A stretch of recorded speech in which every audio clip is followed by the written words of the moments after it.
요즘 사람 때문에 지친 적 있습니까? 도와줬는데 오히려 뒤통수 맞고 믿었는데 배신당하고 잘해줬는데 이유도 모른 채 멀어져 버린 사람들. 그럴 때 있죠. 대체 내가 뭘 잘못한 걸까? 잠 못 이루는 새벽.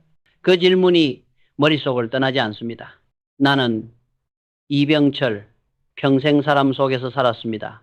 삼성 상해를 차릴 때도, 공장을 세울 때도 성공의 열쇠는 제품이 아니라 사람이었습니다. 그리고 깨달았죠. 사람이 운을 만들고 사람도 운을 끊는다. 좋은 사람 하나 만나면 인생이 10년 앞당겨지고 나쁜 인연 하나 붙잡으면 10년 뒤로 끌려갑니다. 그런데 말입니다. 사람을 잘못 만나는 것보다 더 무서운 건 내가 그런 사람이 되어가고 있다는 걸 모르는 것입니다. 나는 수만 명의 사람을 보았습니다. 그중엔 자연스럽게 사람을 끌어당기는 이도 있었고 어쩐지 주변이 점점 비어가는 이도 있었습니다. 그 차이는 크지 않았습니다. 단지 아주 작은 말버릇 하나, 태도 하나였습니다.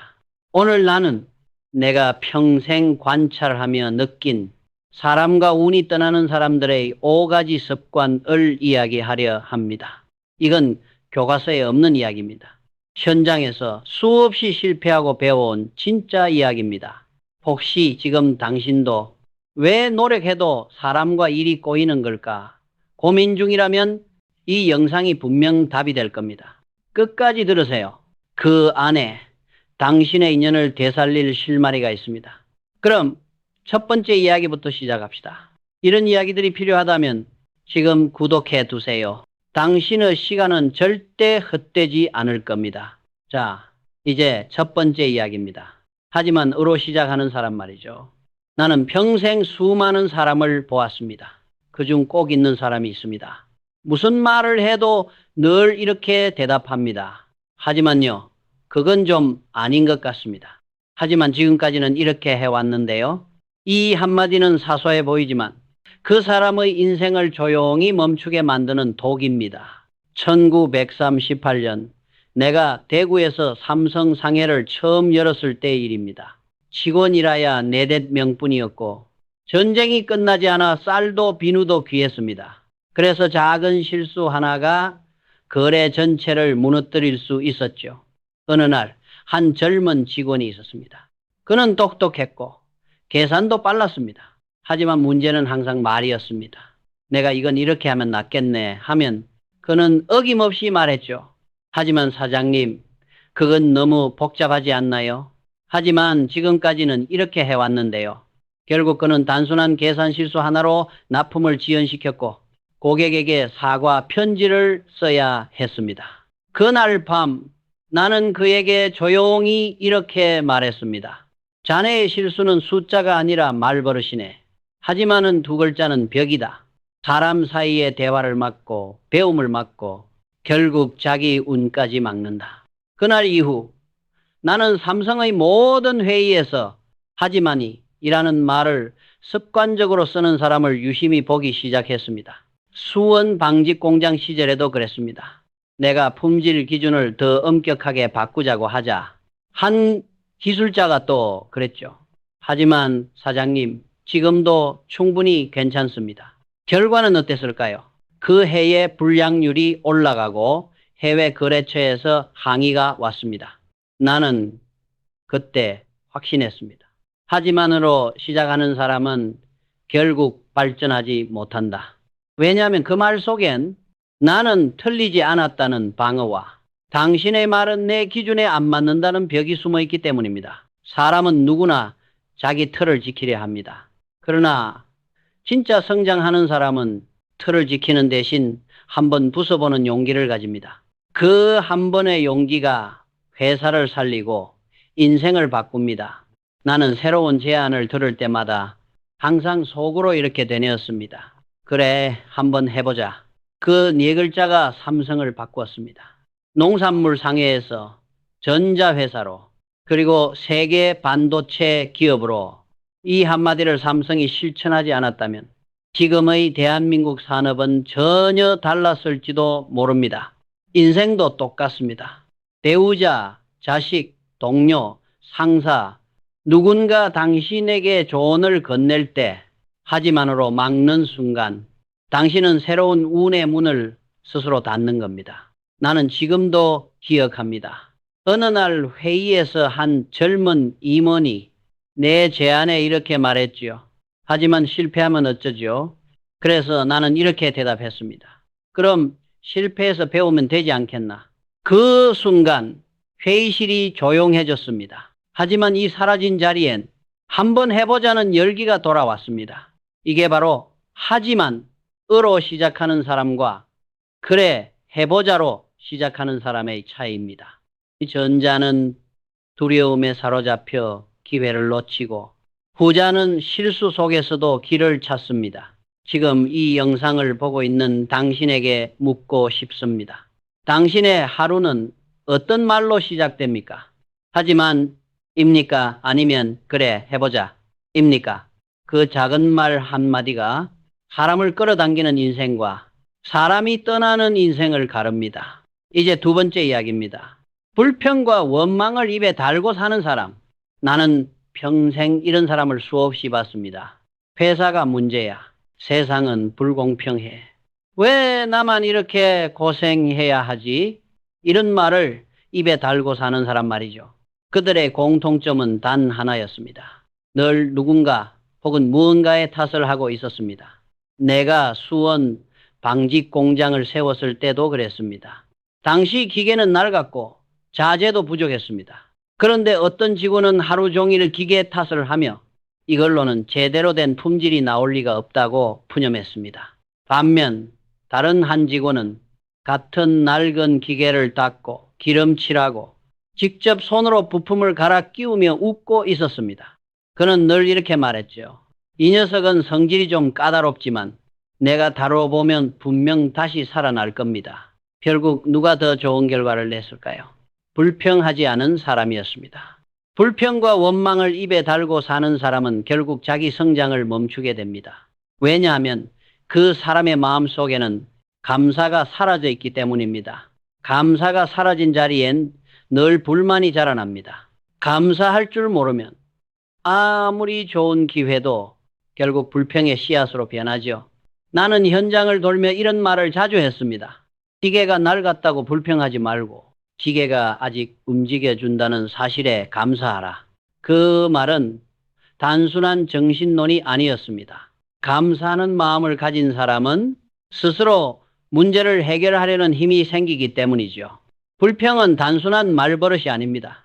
그건 전염병입니다. 한 사람이 요즘 회사 이상하지 않아? 라고 말하는 순간 그 공장의 공기는 금세 탁해집니다. 사람들의 눈빛이 흐려지고 작은 실수 하나에도 짜증이 섞이기 시작하죠. 나는 그걸 직접 경험했습니다. 한 번은 생산팀에서 이런 말이 돌았습니다. 이번 납품은 늦을 거야. 어차피 안 돼. 그 말이 퍼진 지 이틀 만에 정말로 납품이 늦어졌습니다. 왜냐고요? 사람들의 마음이 이미 포기했기 때문이죠. 그 뒤로 나는 사무실 게시판에 이렇게 적었습니다. 불평은 실수보다 위험하다. 실수는 고치면 되지만 불평은 사람을 망친다. 내가 평생 잊지 않는 장면이 있습니다. 서울 본사 시절 한 부서장이 찾아와 하소연했습니다. 사장님, 직원들이 다 힘들어합니다. 상황이 너무 어렵습니다. 나는 그의 말을 다 들은 뒤 이렇게 물었습니다. 그럼 당신은 무엇을 바꿨습니까? 그는 아무 말도 못했습니다. 불평은 많았지만 대책은 하나도 없었으니까요. 그때 나는 깨달았습니다. 불평은 자기 책임을 감추는 가장 교묘한 변명이라는 걸. 결국 불평은 환경의 문제가 아니라 마음의 태도입니다. 삶이란 언제나 완벽하지 않습니다. 기계가 고장나기도 하고 거래가 끊기기도 합니다. 그럴 때 필요한 건 왜 나만이 아니라 그래도 내가 할 수 있는 게 뭘까 하는 마음입니다. 그 질문 하나가 당신의 운명을 바꿉니다. 불평과 원망을 입에 달고 사는 사람은 결국 사람과 운을 잃습니다. 반대로 어떤 상황에서도 덕분에 배우고 있습니다라고 말할 줄 아는 사람은 운이 스스로 그를 찾아갑니다. 혹시 당신 주변에도 늘 불평만 하는 사람이 있습니까? 그렇다면 거리를 두세요. 그들의 말 한마디가 당신의 긍정적인 마음을 서서히 갉아먹습니다. 그리고 혹시 그 사람이 바로 당신이라면 오늘 하루만이라도 단 한 번만이라도 불평 대신 감사를 선택해 보세요. 세상은 그 한마디에 반응합니다. 세 번째 이야기입니다. 남의 시간을 아무렇지 않게 빼앗는 사람.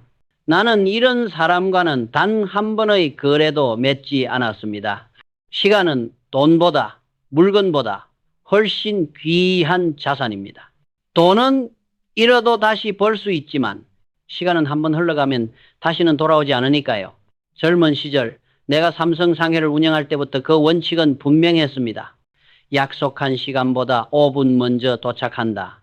그건 예의가 아니라 신용의 시작이었습니다. 그런데 한 거래처 사장이 있었습니다. 그는 항상 약속을 어겼습니다. 회의가 10시면 10시 반에 오고 전화로는 늘 이렇게 말했죠. 길이 막혀서요. 갑자기 일이 생겼어요. 그는 웃으며 상황을 넘겼지만 그가 늦는 동안 내 직원들은 긴장된 채로 회의실에서 기다렸습니다. 그 짧은 30분이 그날 하루의 생산 리듬을 완전히 무너뜨리곤 했습니다. 그래서 나는 결심했습니다. 시간을 지키지 않는 사람은 결국 품질도 지키지 못한다. 그 사람과의 거래를 깔끔히 끊었습니다. 몇 년 후 그 회사는 결국 납기 문제로 무너졌습니다. 그때 나는 더욱 확신했습니다. 시간을 가볍게 여기는 사람은 결국 신용을 잃고 망한다. 남의 시간을 아무렇지 않게 빼앗는 사람, 이건 단순히 버릇이 아닙니다. 그건 상대의 인생을 가볍게 보는 태도입니다. 나는 임직원들에게 늘 말했습니다. 회의는 정시에 시작하고 5분 전에 끝내라. 그 5분이 서로의 신뢰를 만든다. 그 말은 단순한 규율이 아니라 마음의 약속이었습니다. 서울 본사 시절 나는 이런 일을 자주 겪었습니다. 회의 시간은 오전 9시. 그런데 몇몇 간부들이 9시 2분에 들어옵니다. 나는 아무 말 없이 그날 회의를 취소했습니다. 그리고 메모 한 장을 남겼습니다. 이분 늦으면 20년 신뢰가 무너질 수 있다. 그날 이후 삼성의 회의는 단 한 번도 늦게 시작되지 않았습니다. 이건 회사뿐만 아니라 인생도 같습니다.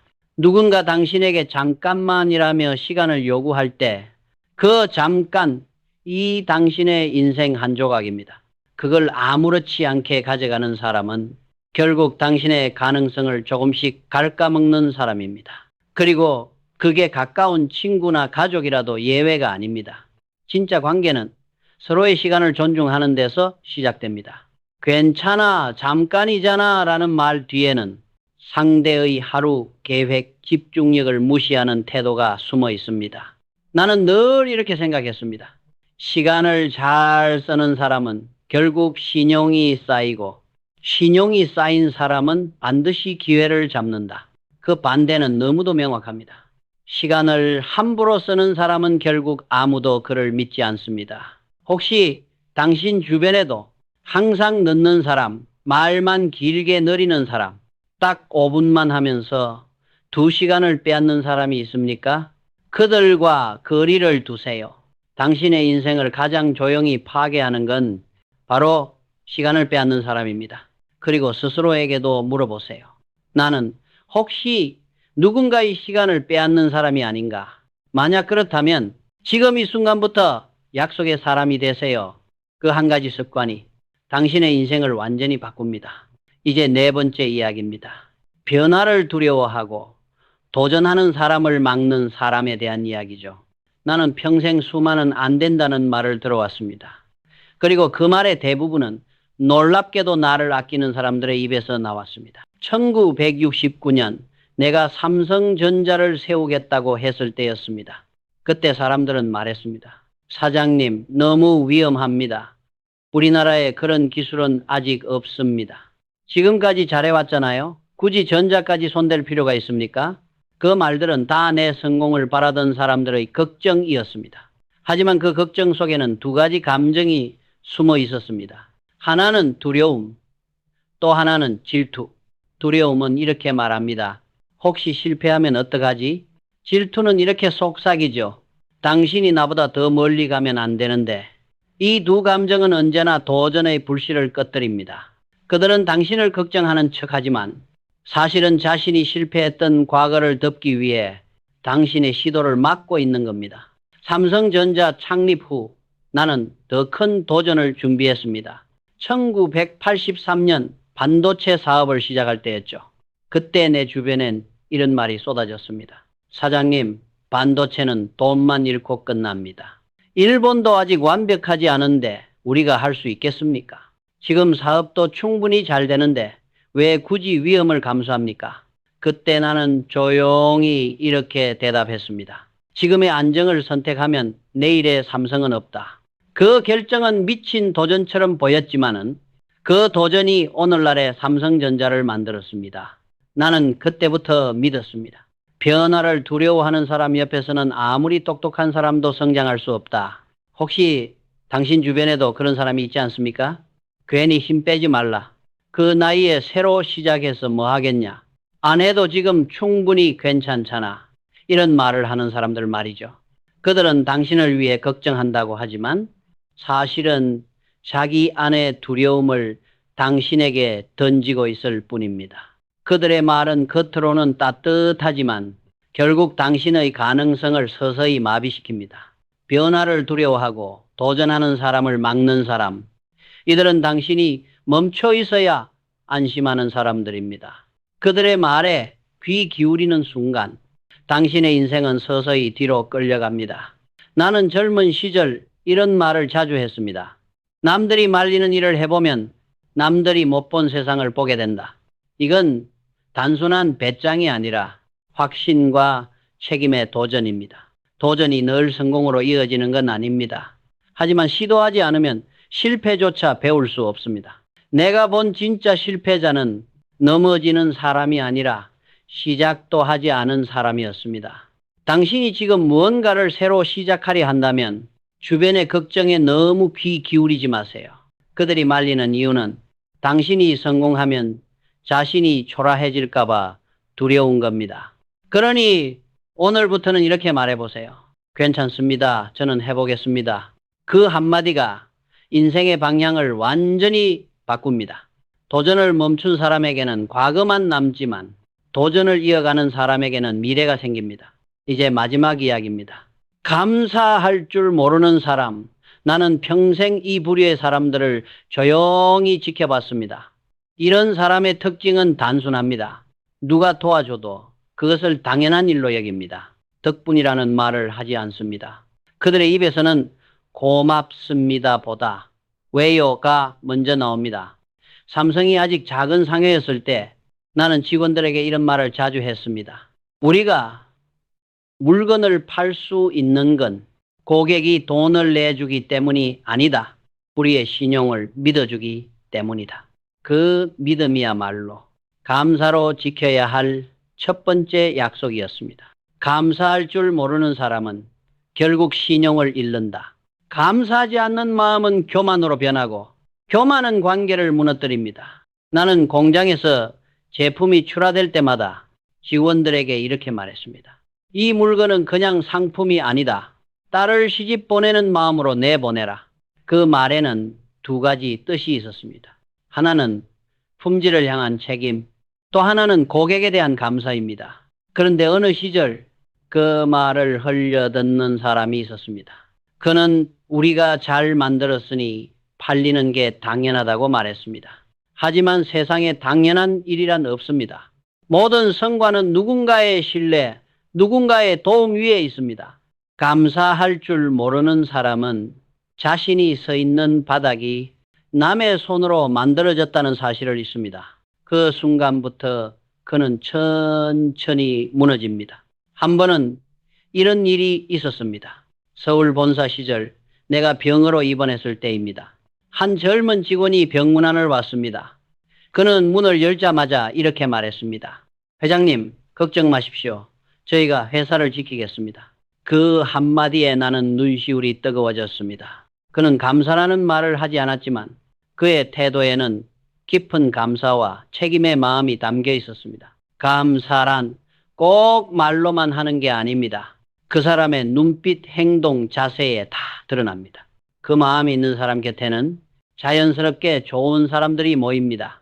반대로 감사를 모르는 사람 곁에는 언젠가 사람들이 조용히 사라집니다. 그건 벌이 아니라 자연의 법칙입니다. 나는 평생 덕분에라는 말을 잊지 않으려 노력했습니다.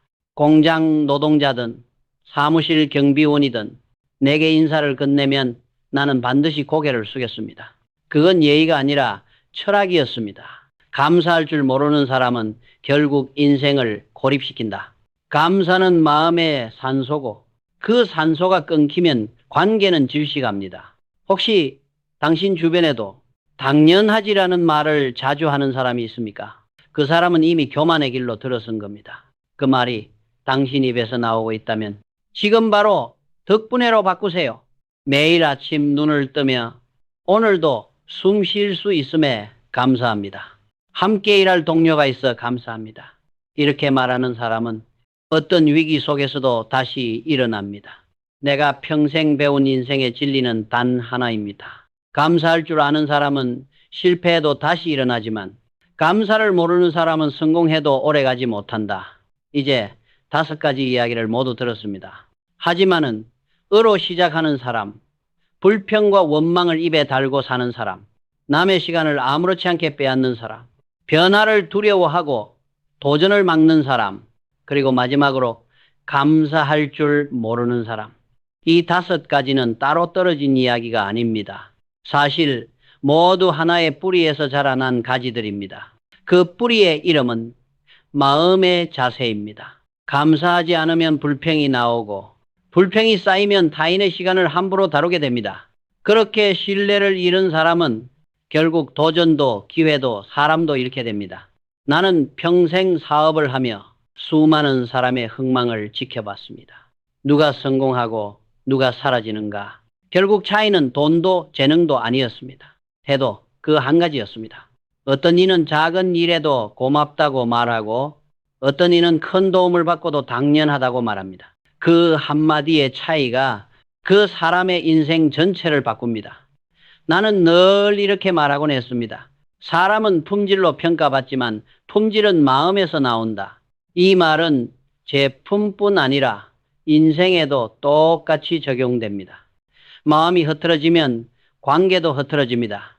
마음이 곧으면 인생의 품질도 올라갑니다. 결국 좋은 인연이란 좋은 마음이 만든 결과입니다. 우리가 맺는 모든 관계는 결국 내 마음을 비추는 거울일 뿐입니다. 혹시 이 5가지 중 당신 안에도 조금이라도 해당되는 게 있습니까?